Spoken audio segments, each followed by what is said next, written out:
دنیا میرے آقا کو محمد الرسول اللہ کہنا شروع ہو گیا۔ میرے ساتھیوں اس قرآن سے جڑیں تو صحیح۔ میں نے خطبے کی پہلی آیت پڑھی تھی، یا ایھا الذین آمنوا لم تقولون ما لا تفعلون، سورہ صف پارہ 28 آیت نمبر 2۔ اللہ فرماتے ہیں اے ایمان والو لم تقولون ما لا تفعلون، باتیں کیوں کرتے ہو، عمل کیا کرو، عمل کے شاہ سوار بنو۔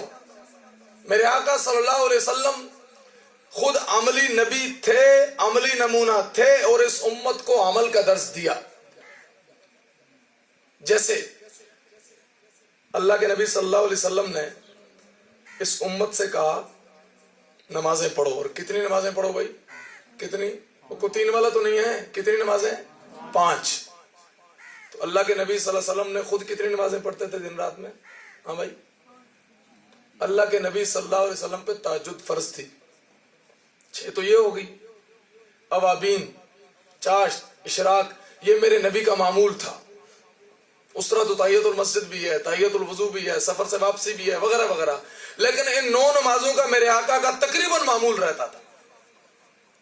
آپ کو اور مجھے کہا 5 نمازیں پڑھو، ہم اس میں بھی ڈنڈی مارتے ہیں، لیکن خود میرے آقا صلی اللہ علیہ وسلم کا دن رات میں 9 نمازیں پڑھتے تھے۔ اور اتنی نمازیں، اتنی عبادت کہ حضرت عائشہ رضی اللہ تعالیٰ عنہ فرماتی ہیں کہ ایک رات میں نے دیکھا میرے آقا صلی اللہ علیہ وسلم سجدے میں پڑے ہیں، رو رہے ہیں۔ میں نے کہا کہ یا رسول اللہ وسلم آپ تو بخشے بخشائے نبی ہیں، کائنات آپ کے لیے بنی، آپ مقصود کائنات ہیں، آپ اتنا اللہ کی عبادت کرتے ہیں؟ فرمایا عائشہ، جس اللہ نے مجھے اتنی بڑی امت دی، اور جس اللہ نے مجھے سارے نبیوں کے آخر میں لایا اور مجھے اپنا محبوب کہا، میں اس اللہ کا حق ادا نہ کروں؟ نماز میرے آقا 9 پڑھ رہے ہیں، ہمیں کہا 5 پڑھو۔ روزے اللہ کے نبی صلی اللہ علیہ وسلم پر اس امت کے لیے کتنے فرض ہوئے بھائی؟ 30۔ کتنے؟ وہ الگ بات ہے کہ ہم 30 ہونے نہیں دیتے۔ کتنے فرض ہوئے ہم پر روزے سال میں؟ 30۔ اور میرے آقا صلی اللہ علیہ وسلم کتنے روزے رکھتے تھے؟ کتنا عملی پیغمبر۔ میں نے کہا نا قرآن کہتا ہے لم تقولون ما لا تفعلون، باتیں نہیں۔ آج یہ امت مار اسی لیے کھا رہی ہے کہ یہ صرف عملی نہیں بنتی، نام کی مسلمان بننا چاہتی ہے۔ یہ کام کی جس دن بن جائے گی دنیا کفر اس کے قدموں میں آ جائے گا۔ یہ نام کی بننا چاہتی ہے، اور اللہ کے نبی نام نہیں کام دکھانے آئے تھے، عمل دکھانے آئے تھے، اور عمل کا نمونہ دنیا کو بتایا، اور تم بھی عملی بنو کہا۔ نمازیں ہمیں کہا 5 پڑھو، خود 9 پڑھ رہے ہیں۔ ہمیں کہا روزے 30 رکھو، اور خود میرے آقا صلی اللہ علیہ وسلم کا کیا معمول ہے؟ رجب کے روزے، شعبان کے روزے، رمضان کے روزے، 90 تو یہ ہو گئے، ایام 20، چاند کے روزے، پھر جمعرات کا روزہ، پیر کا روزہ، ذی الحج کے 9 روزے، محرم کے 2 روزے، ان سارے روزوں کا حساب کریں۔ میں نے کیلکولیٹ کیا ہے، اللہ کے نبی صلی اللہ علیہ وسلم نے اس امت سے کہا 30 روزے رکھو، اور خود میرا نبی سال میں 160 سے زائد روزے رکھتا تھا۔ کتنا عملی پیغمبر ہے۔ اور ہمارا کیا حال ہے؟ وہ بخشا بخشایا پیغمبر، عملی کتنا عملی پیغمبر ہے، اور یہ امت 30 روزے نہیں رکھتی، 5 نمازیں نہیں پڑھتی۔ آگے چلیے، اللہ کے نبی صلی اللہ علیہ وسلم نے فرمایا کہ اللہ کا حکم ہے سال میں 1 دفعہ زکوٰۃ دو، اور دے گا وہ جو صاحب نصاب ہے۔ اگر 1 کروڑ کا بنگلہ ہے، آپ کی اس میں رہائش ہے، وہ ضرورت ہے، زکوٰۃ نہیں ہے۔ 30 لاکھ کی گاڑی ہے، ضرورت ہے، استعمال میں ہے، زکوٰۃ نہیں ہے۔ دین میں کوئی سختی نہیں، ہم نے خود سختی بنا لی ہے۔ سال میں 1 دفعہ، اور وہ بھی کتنا؟ فرمایا 39 تم رکھو، کھاؤ، موج کرو، 1 اللہ کو دو۔ زکوٰۃ 40واں حصہ ہے نا بھائی، سال میں 1 دفعہ، 39 تم کھاؤ، 1 اللہ کو دو۔ ہم وہ بھی نہیں کرتے۔ اللہ کے نبی صلی اللہ علیہ وسلم کا معمول کیا ہے؟ میرے آقا صلی اللہ علیہ وسلم، کچھ مال آیا، حضور صلی اللہ علیہ وسلم کے حصے میں پہنچا، تو آپ صلی اللہ علیہ وسلم نے فرمایا عائشہ رضی اللہ عنہ، میں کسی میٹنگ میں، کسی جرگے میں جا رہا ہوں، جب میں واپس آؤں تو یہ جو میرا مال ہے نا یہ سارا تقسیم کر دینا. آپ صلی اللہ علیہ وسلم واپس آئے. حضرت عائشہ رضی اللہ عنہ نے مال تقسیم کر دیا تھا. رات کو آپ صلی اللہ علیہ وسلم بستر پر ہیں, کروٹیں بدل رہے ہیں, بے چین ہیں. حضرت عائشہ اٹھی, سر مبارک دبانے لگی. فرمایا یا رسول اللہ صلی اللہ علیہ وسلم خیریت تو ہے؟ بیمار ہیں, کوئی تکلیف ہے؟ اب بے چین سے ہیں, وجہ کیا ہے؟ فرمایا عائشہ اس مال کی فکر لگی ہے, کیا آپ نے سارا مال تقسیم کر دیا تھا جو میں نے کہا تھا؟ فرمایا یا رسول اللہ صلی اللہ علیہ وسلم کر دیا ہے. ایک درہم کہیں بچا ہوا ہے, وہ میں نے رکھا ہوا ہے, ایک باندھی رہتی تھی, آئی نہیں, غائب تھی, گیرازری ہو گئی اس کی, صبح دے دوں گی. فرمایا عائشہ جلدی سے وہ ایک درہم بھی تقسیم کر دو, مجھ محمد کے گھر میں مال پڑا ہو تو محمد الرسول اللہ کو چین سے نیند بھی نہیں آتی. آپ صلی اللہ علیہ وسلم کے گھر میں مال ہے تو نیند نہیں آ رہی کہ کسی تک پہنچ جائے. ہمارے گھر میں مال نہ ہو تو ہمیں نیند نہیں آتی. اللہ کا نبی اتنا عملی پیغمبر, آج ہم عمل سے دور ہیں. آج ہم صرف باتیں, کھوکھلے نعرے, دعوے. جہاد سب سے مشکل ترین عبادت ہے. یہ وہ مشکل ترین عبادت ہے جس کو قرآن خود کہہ رہا ہے کہ وَهُوَ كُرْهُ لَكُمْ, یہ مشکل ہے. لیکن اس مشکل ترین عبادت میں بھی میرا نبی امت سے 2 تلواریں لے کے امت سے آگے کھڑا ہے, امت پیچھے کھڑی. اس مشکل ترین عبادت میں عقل یہ کہتی ہے کہ نبی کو پیچھے ہونا چاہیے تھا, امت آگے جائے, قربانیاں دے, حضور کا قیمتی وجود ہے وہ پیچھے رہے. لیکن اس مشکل ترین عبادت میں بھی میرا نبی آگے کھڑا ہے, امت پیچھے کھڑی ہے. کیا بتانا چاہا ہے میرے آقا نے؟ یہ میرے آقا صلی اللہ علیہ وسلم بتانا چاہ رہے ہیں کہ وقت کے لیڈروں, حکمرانوں, مقتداؤں, رہبروں, رہنماؤں, کرنا کیا ہے؟ جب بھی لیڈر بنو, جب بھی قائد بنو, جب بھی مقتدا بنو, جب بھی امام بنو, مشکل وقت آئے تو اپنے کارکنوں کو پیچھے رکھنا ہے, خود آگے ہو جانا ہے. لیکن ہم کیا کرتے ہیں؟ کارکنوں کو دوڑا کے لے آتے ہیں سڑکوں پر, لیکن جب تھوڑی سی لاٹھی چارج, آنسو گیس, ربڑ کی گولیاں چلتی ہیں, کارکن سڑکوں پہ بلک رہے ہوتے ہیں اور لیڈران کنٹینروں میں آرام کر رہے ہوتے ہیں. میرے نبی نے یہ نہیں سکھایا. میرے نبی نے یہ کہا کہ جب ایسا موقع آئے تم آگے ہو جاؤ, پھر احد میں دندان شہید کرانے پڑے تو پڑ جاؤ. کیوں؟ نظریہ اسی چیز کا نام ہے کہ قائد خود آگے جاتا ہے, بیڑی خود پہنتا ہے, ہتھکڑی خود پہنتا ہے, گولی خود کھاتا ہے, کارکن بعد میں کھاتا ہے. اور جب یہ قائد میں یہ صلاحیتیں آ جاتی ہیں, پھر کارکن جان تو دے دیتا ہے, اپنے قائد پہ آنچ نہیں آنے دیتا. پھر سمیہ کے ٹکڑے ہو جاتے ہیں, نبی پہ آنچ نہیں آنے دیتی. زنیرہ کی آنکھیں نکل جاتی ہیں, لبینا کی چمڑی ادھڑ جاتی ہے, خبیب کو دیکھتے ہوئے انگاروں پہ لٹایا جاتا ہے, بلال کو تپتی ہوئی ریت کی نظر کر دیا جاتا ہے, ابو فقیہ کی پسلیاں توڑ دی جاتی ہیں, ابو بکر بے ہوش کر دیا جاتا ہے, لیکن نبی پہ آنچ نہیں آنے دی جاتی. اسی کو شاعر کہتا ہے اسلام وہ شجر نہیں جس نے پانی سے غذا پائی, دیا خون صحابہ نے تو تب اس میں باہر آئی. ایسے تو دین نہیں پہنچا ہم تک. اس دین کے لیے قربانیاں لگتی ہیں. یہ دیہاتی علاقہ ہے نا, یہاں بات جلدی سمجھ آئے گی. لفظوں سے کھیلنا میں نے بہت پہلے چھوڑ دیا ہے, مثالوں سے سمجھانے کی کوشش کرتا ہوں. یہ دیہاتی علاقہ ہے, یہ دیہاتی علاقہ ہے. یہاں یہ بات بڑی اچھی طرح آپ کو سمجھ آئے گی. یہاں اگر گندا نالا کوئی گزر رہا ہو, کوئی بھی فیکٹری ایریا ہو, تو وہ اتنی بدبودار پانی اور گندی جگہ ہوتی ہے کہ نکلنا محال ہوتا ہے.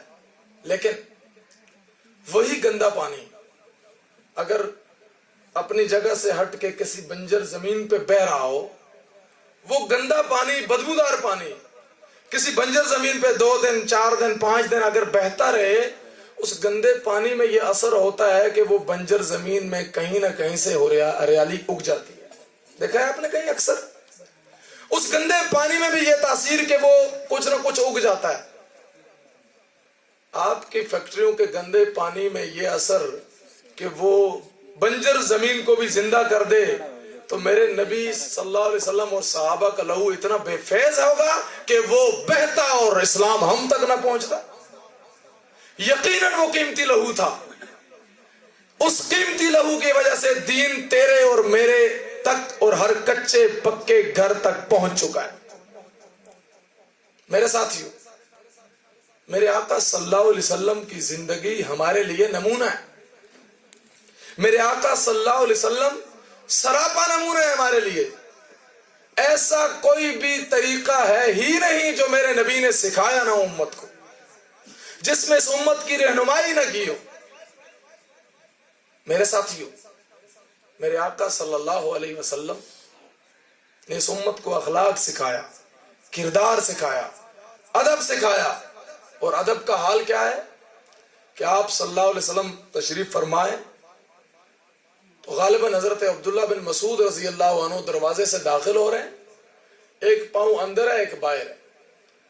آپ صلی اللہ علیہ وسلم نے فرمایا اجلسو، بیٹھ جاؤ۔ جو کھڑے تھے کہا بیٹھ جاؤ۔ حضرت عبداللہ بن مسعود رضی اللہ عنہ نے سمجھا شاید مجھے کہہ رہے ہیں، وہ وہیں بیٹھ گئے۔ ایسے آپ صلی اللہ علیہ وسلم باہر آئے، دیکھا، فرمایا عبداللہ بن مسعود تو ادھر بیٹھ گیا؟ میرا مطلب یہ تو نہیں تھا کہ مشکل میں بیٹھے رہو۔ فرمایا یا رسول اللہ علیہ وسلم آپ کا حکم تھا اور میں تاخیر کرتا تو کر رب کو جواب کیا دیتا۔ صرف یہی نہیں، حضرت ابو درداء رضی اللہ تعالیٰ عنہ تھوڑا سا مسجد سے دور، حضور کی مجلس سے دور، بکریوں کے باڑے میں بکریوں کا دودھ دھو رہے ہیں۔ میرے پیغمبر نے جب کہا اجلسو، بیٹھ جاؤ، انہوں نے کہا شاید مجھے کہہ رہے ہیں، وہ وہیں بیٹھ گئے، دودھ دھونا چھوڑ دیا۔ آپ صلی اللہ علیہ وسلم جب آئے، سامنے ان کا باڑا تھا، فرمایا ابو درداء تو ادھر بیٹھ گیا؟ تو شاعر کہتا ہے حضرت ابو درداء رضی اللہ عنہ نے کہا ہوگا یا رسول اللہ درد مندوں سے نہ بے پوچھ، کہاں بیٹھ گئے؟ تیری محفل میں غنیمت ہے جہاں بیٹھ گئے۔ یہ صحابہ کا ادب تھا، حضور کا احترام کرتے تھے۔ میں ابھی یہ 10-15 دن پہلے عمرے پہ تھا تو وہاں ایک عربی عالم ملے، انہوں نے کہا کہ یہ جو آیت لکھی ہوئی ہے نا کہ لا ترفعوا اصواتکم فوق صوت النبی، یہاں اونچی آواز سے نہیں بولنا، یہ احترام پیغمبر ہے۔ فرمایا آج ہم یہاں آ کے شور کر رہے ہوتے ہیں، میرے آقا صلی اللہ علیہ وسلم کے صحابہ کا یہ معمول تھا کہ سوائے صدیق اکبر رضی اللہ عنہ کے کسی ایک صحابی نے بھی جی بھر کے حضور کو دیکھ نہیں سکا۔ وجہ اس لیے کہ کسی کی ہمت نہیں تھی بطور ادب، پورا نبی صلی اللہ علیہ وسلم کو یوں کر کے ہمت نہیں ہوتی تھی حضور کو پورا دیکھ لے۔ جیسے ہم اپنے استاد، پیر، والدین کو یوں ٹکٹکی باندھ کے نہیں دیکھ سکتے، اگر وہ ہمیں دیکھنے لگ جائے ہماری آنکھیں جھک جاتی ہیں، یہ ادب ہے۔ تو صحابہ اتنا ادب کرتے تھے حضور کے سامنے نظری بھی اونچی نہیں ہو سکتی تھی۔ اسی کو قرآن کہتا ہے وَزَيَّنَهُ فِي قُلُوبِكُمْ، اللہ نے ان کے دلوں کو ایمان کے لیے مزین کر دیا تھا۔ انہوں نے قربانیوں کی حد کر دی تھی، انتہا کر دی تھی۔ اور آج ہم کیوں ناکام ہیں؟ اس لیے کہ ہم اپنے نبی صلی اللہ علیہ وسلم کی طرح عمل کا نمونہ نہیں ہیں۔ علامہ اقبال رحمہ اللہ جب ڈاکٹر بننے کے لیے باہر گئے تو 4 سال کے بعد واپس آئے تو غالباً محمد علی جوہر رحمۃ اللہ علیہ نے پوچھا کہ ڈاکٹر صاحب آپ نے یورپ بھی دیکھا، بر صغیر بھی دیکھا، تو کیا فرق پایا؟ فرمایا when I go to the west I see Islam without Muslim, when I come back to the east I see Muslim without Islam۔ جب میں یورپ میں تھا میں نے اسلام دیکھا، مسلمان نہیں تھے۔ جب میں واپس بر صغیر میں آیا میں نے مسلمان تو دیکھے پر نام کے مسلمان دیکھے۔ جب ہم کام کے مسلمان تھے تب ہم دنیا پہ راج کرتے تھے۔ جب ہم نام کے مسلمان بن گئے تب ہمیں تھپیڑے پڑ رہے ہیں۔ کبھی ہم برما میں مار کھا رہے ہیں، کبھی ہم بنگلہ دیش میں مار کھا رہے ہیں، کبھی کشمیر میں مار کھا رہے ہیں، کبھی فلسطین میں ہمیں کٹ پڑتی ہے۔ کیوں؟ اس لیے کہ ہم عملی مسلمان نہیں بن رہے۔ برما میں حاملہ عورتوں کے پیٹ چاک کر کے بچے سامنے ذبح کیے جا رہے ہیں۔ فلسطین میں ایک جنازہ جا رہا ہوتا ہے، اوپر سے اسرائیل بمباری کرتا ہے، 300 جنازے پھر تیار ہو جاتے ہیں۔ شام میں ایک بچی ہوتی ہے اور اس بچی کا وہ جو ہے بازو ٹوٹ جاتا ہے بمباری میں، ایک ڈاکٹر اسٹریچر پہ اسے لٹا کر اس قمیض کو کینچی سے کاٹنا چاہتا ہے اور وہ کہتی ہے ڈاکٹر صاحب میری اس قمیض کو نہ کاٹنا۔ وہ کہتے ہیں کیوں بیٹا؟ وہ کہتی ہے اس لیے کہ قمیض جس بابا نے دینی تھی وہ پچھلے ہفتے کی بمباری میں شہید ہو چکا ہے. قمیض جس اماں نے دینی تھی وہ بھی شہید ہو چکی ہے. جب تم قمیض کاٹو گے تو مجھے قمیض لا کے کون دے گا؟ امت بے سر و سامانی کے عالم میں، امت شکستہ حال ہے. یہ وہ زمانہ آ چکا ہے کہ میرے آقا صلی اللہ علیہ وسلم نے فرمایا تھا ایک وقت آئے گا مسلمانوں تمہیں گاجر مولی کی طرح کاٹا جائے گا. اور صحابہ نے عرض کیا تھا یا رسول اللہ صلی اللہ علیہ وسلم کیا اس وقت ہم کمزور ہوں گے، ہماری تعداد نہیں ہوگی؟ حال تو یہ ہے کہ ہم 313 ہوں تو 1000 کے چھکے چھڑا دیں، 1000 ہوں تو 3000 کے بخیے ادھیڑ دیں، 30,000 ہوں تو 2.5 لاکھ کا بیڑا غرق کر دیں. کیا اس وقت ہم کمزور ہوں گے؟ میرا کہنا فرمایا نہیں، کمزوری نہیں ہوگی. تم ہر لحاظ سے کافروں میں زیادہ ہو گئے، تمہاری تعداد بھی زیادہ، تمہاری ٹیکنالوجی بھی زیادہ. فرق کیا ہوگا؟ تمہارے اندر سے عمل نکل جائے گا، تمہیں وہن کی بیماری لگ جائے گی. تو صحابہ نے فرمایا تھا مل وہن یا رسول اللہ، وہن کیا بلا ہے؟ تو میرے آقا نے فرمایا تھا حب الدنیا و کراہیت الموت. اور دوسری روایت حب الدنیا و کراہیتکم القتال، تمہیں دنیا سے محبت ہو جائے گی، آخر موت سے نفرت ہو جائے گی، نتیجے میں تم بزدل ہو جاؤ گے. کافر جب چاہے گا، جہاں چاہے گا، جیسے چاہے گا تمہیں مارتا چلا جائے گا، تم کچھ نہیں کر پاؤ. عافیہ کو ادھر سے لے کر گئے ہیں نا جی، پاکستان سے لے کر گئے ہیں، ہم نے خود اٹھا کے دیا. ڈاکٹر عافیہ کی بڑی بہن ڈاکٹر فوزیہ نے مجھے ایک پروگرام میں خود کہا، اس نے کہا مفتی صاحب باتیں بڑی کرتے ہو، میری بہن کا دکھڑا نہیں سناتے. میں نے کہا کیا ہوا؟ اس نے کہا میری بہن عافیہ کو بگرام ایئر بیس میں مردوں کی جیل میں 19 مہینے برہنہ رکھا گیا. مسلمانوں تم تو وہ تھے جو ایک عورت کے سر پہ دوپٹہ رکھنے کے لیے 17 سالہ جوان کو تم نے عرب سے عجم ملتان قاسم باغ تک بھیج دیا تھا. تم مسلمان تو وہ تھے جو غزنوی بن کے سومنات کے بت پاش کر دیا کرتے تھے. تم تو وہ تھے جو اندلس پہ کشتیاں جلا دیتے تھے، واپسی کا سوچتا ہی نہیں تھے. یہ امت تو وہ تھی جو کبھی پیچھے مڑ کے دیکھتی نہیں تھی، جدھر جاتی تھی فتح کے جھنڈے گاڑ دیا کرتی تھی. آج ہم اپنا ماضی بھلا بیٹھے ہیں.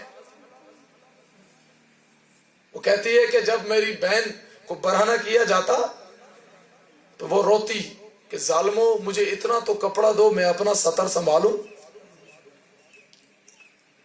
تو قرآن کے 6 سپارے کے 7 صفحات شہید کر کے امریکی میجر اس کے سامنے یوں پھینک دیتا، یہ لو اس سے اپنے کپڑے بناؤ. اور وہ چیخے مار کے کہتی پلیز کل می بٹ ڈونٹ انسلٹ دا قرآن، ظالموں مجھے مارنا ہے مار دو، میرے قرآن کی توہین تو نہ کرو.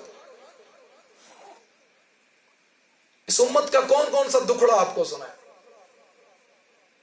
کون سا ایسا خطہ ہے جہاں ہم مار نہیں کھا رہے ہیں؟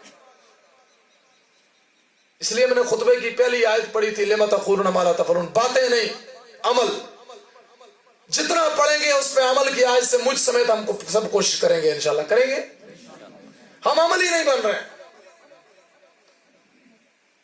اور جو عملی تھے اللہ کی قسم ٹیکنالوجی ایٹمی قوت نہ ہونے کے باوجود رات کی روٹی کو صبح کعبے میں بھگو کے کھانے والے لوگ، انہوں نے نبی کی سنت پہ عمل کیا، نبی کے طریقے کو اپنایا، نبی صلی اللہ علیہ وسلم کی اسلام کو قرآن کو سینے میں رکھا.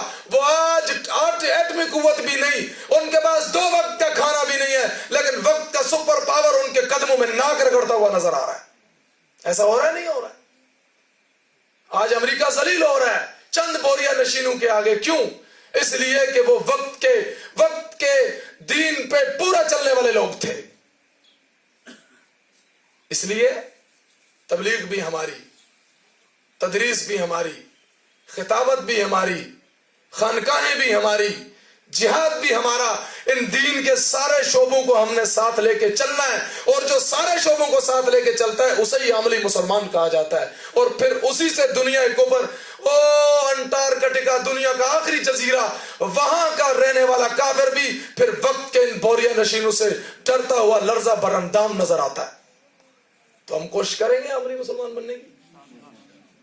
اللہ کے نبی صلی اللہ علیہ وسلم عملی تھے اور ہمیں نبی کریم صلی اللہ علیہ وسلم نے عمل دیا.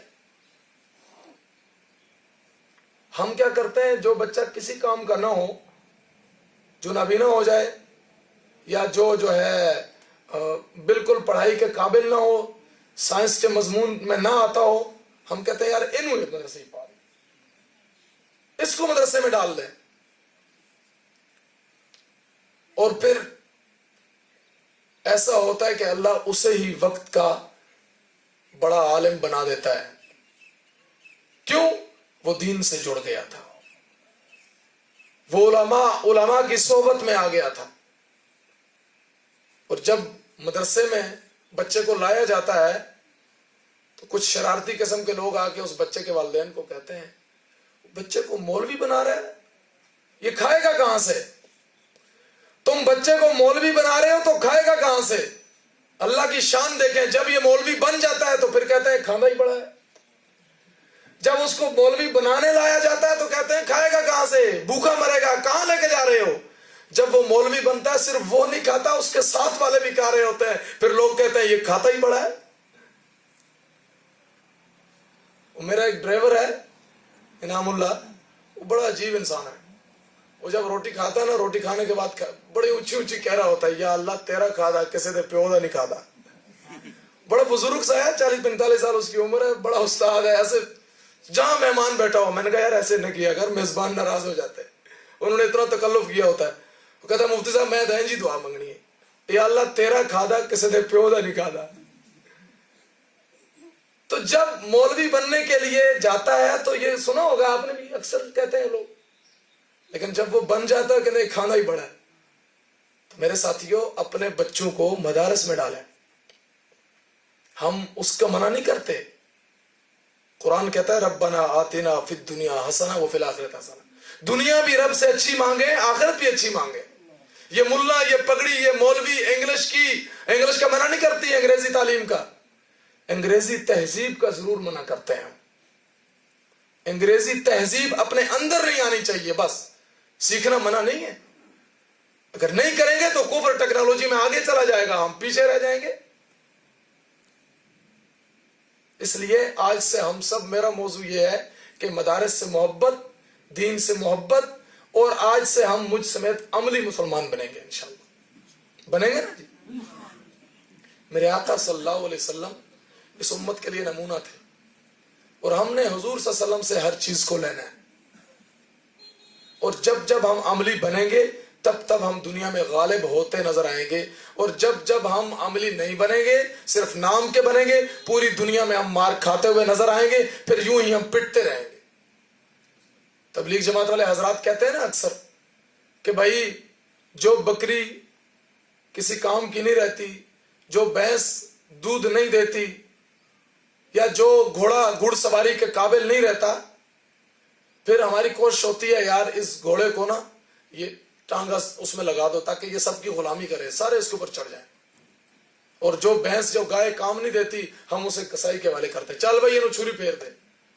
تو جب ہم کام کے نہیں رہیں گے پھر ہمیں بھی رب کافر کسائیوں کے حوالے کر دے گا, وہ پھر یوں ہی ہمیں بھون کے کھاتا رہے گا. اس لیے آج سے ہم عملی مسلمان. اے مطالب بہت, پر وقت دعا کچھ کہہ نہیں سکتا. خدایا سلامت رکھ ہم سب کو, سوائے اس کے کچھ کہہ نہیں سکتا. وآخر دعوانا الحمدللہ رب العالمین.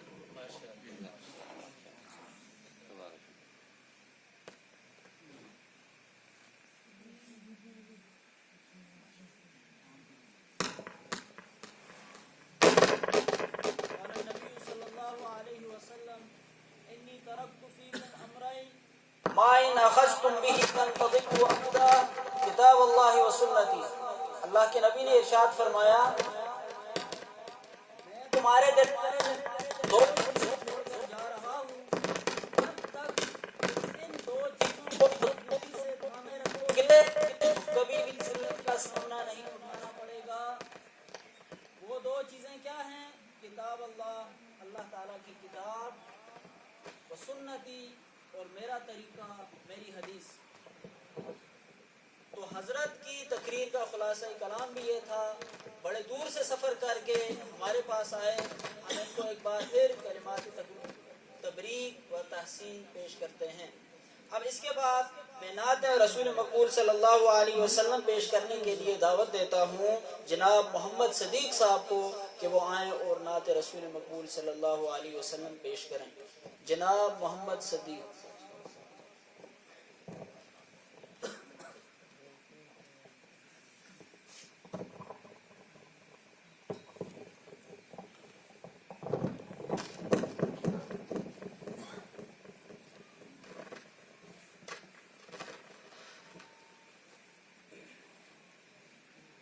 السلام علیکم ورحمۃ اللہ وبرکاتہ.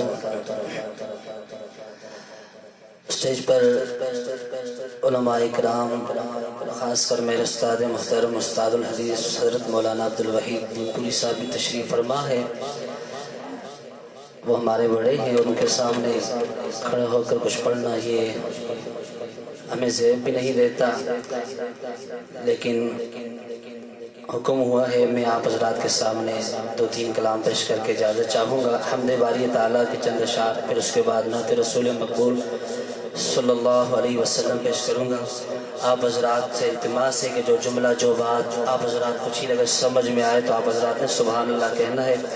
یہ حضرات جو اس طرف سائڈ پہ بیٹھے ذرا ادھر ہو جائیں، مجمع کے سامنے، مجمع والے حضرات علماء کرام کے سامنے ہو جائیں تاکہ سنانے والے کو بھی آسانی ہو. اللہ آپ کو جزائے خیر عطا فرمائے. اس طرف ہو جائیں. ایک مرتبہ ثواب کی نیت سے کہہ دیں بآواز بلند سبحان اللہ. سارے حضرات مل کر ہیں تعداد میں کم، لیکن آواز آپ کی اس طرح ہونی چاہیے کہ مردوں کی طرح اور مجاہدوں کی طرح بلند آواز سے کہہ دیں سبحان اللہ. سارے حضرات اونچی آواز سے سبحان اللہ.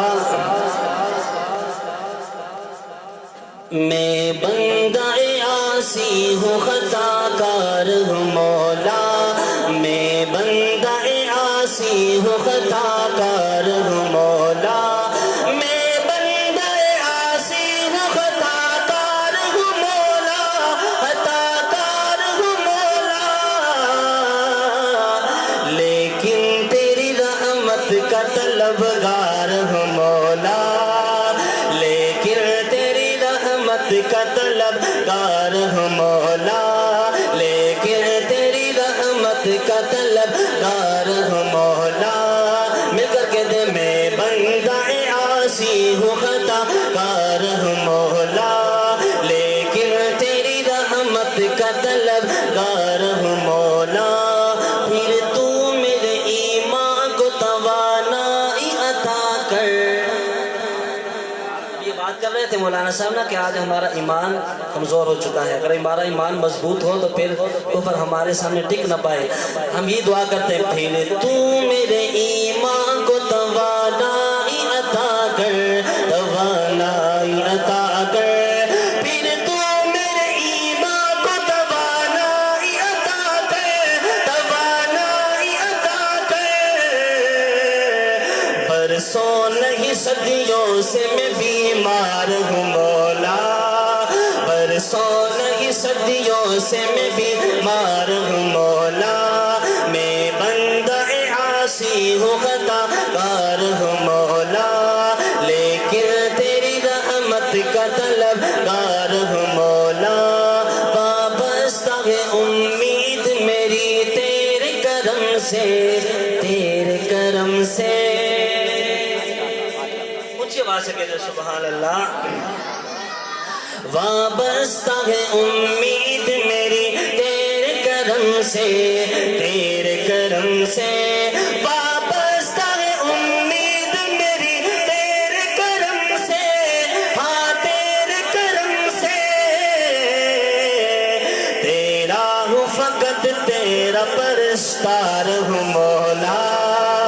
تیرا ہوں فقط تیرا پرستار ہوں مولا.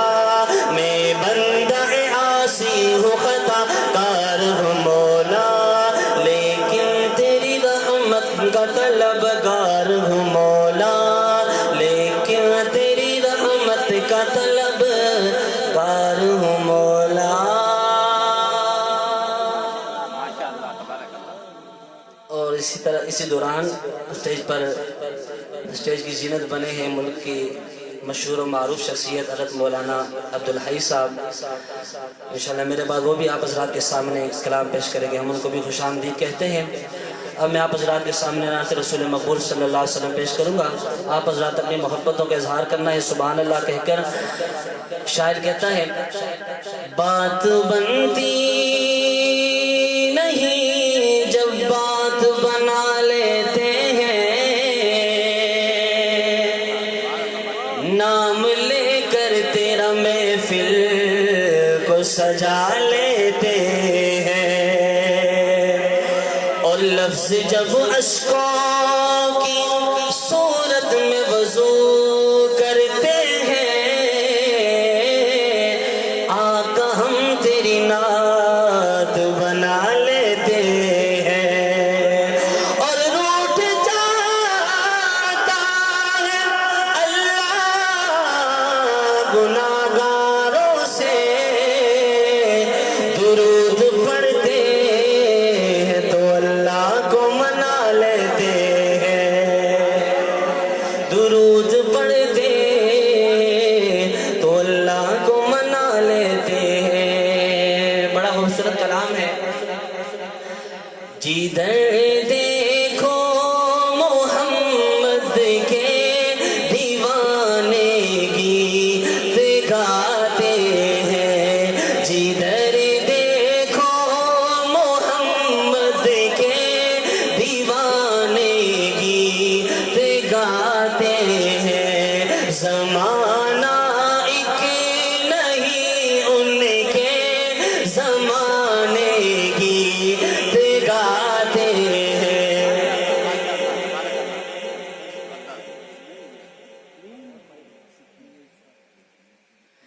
زمانہ